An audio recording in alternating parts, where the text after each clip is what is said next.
নমস্কার বন্ধুরা, ডিনার ওয়ার্ল্ডে আপনাদের সবাইকে স্বাগত। আজ আমি আপনাদের দেখাবো খুব কম মশলায় পটল চিংড়ি রান্নার রেসিপি। গরম গরম ভাতের সাথে খেতে অসাধারণ লাগবে। তাহলে চলুন রান্নাটা শুরু করা যাক। প্রথমে একটা কড়াই নিয়ে নিয়েছি। কড়াইটা ভালোভাবে গরম হয়ে যেতে প্রথমেই দিয়ে দিলাম সর্ষের তেল। সর্ষের তেলটা ভালোভাবে গরম হয়ে গিয়েছিল, তাই সরু সরু করে কেটে রাখা পটলগুলো ভালোভাবে আমি ভেজে নেব। এই দেখুন, পটলগুলোকে আমি এইভাবে ভেজে নিয়েছি। এরপর আমি একইভাবে আলুগুলোকেও ভালোভাবে ভেজে নেব। এইদিকে আমার আলুটাও ভালোভাবে ভাজা হয়ে গিয়েছে। চিংড়ি মাছটাকে নুন হলুদ দিয়ে ভালোভাবে আমি ভেজে নিয়েছি। এরপর ওই কড়াইতেই আমি কিছুটা পরিমাপের সর্ষের তেল দিয়ে দিচ্ছি। এরপর ফোড়ন হিসেবে আমি একটা দিলাম শুকনো লঙ্কা, আর দিলাম কিছুটা পরিমাপের গোটা জিরে।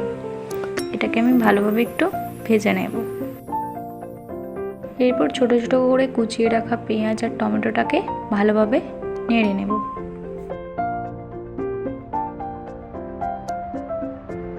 হাফ চামচ লবণ দিলাম যাতে পেঁয়াজ আর টমেটোটা গলে যায়।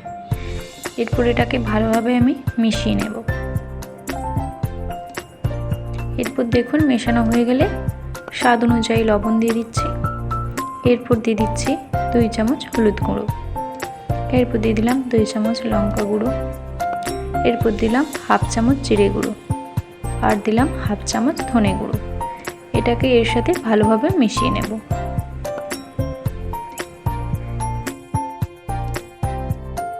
এরপর মশলাটাতে খুব অল্প পরিমাপের জল দিয়ে ভালো করে মশলাটা কষিয়ে নেব।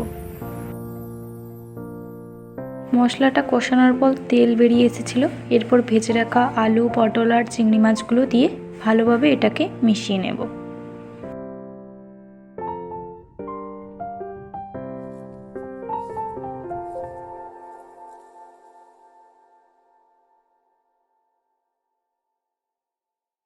এরপর জল দিয়ে ভালোভাবে এটাকে সেদ্ধ করে নেব।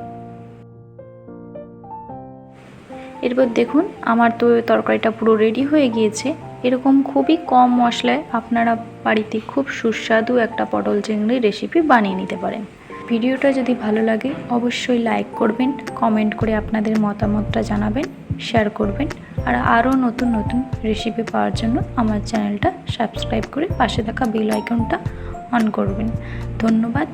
আবারও দেখা হবে একটি নতুন রেসিপি নিয়ে।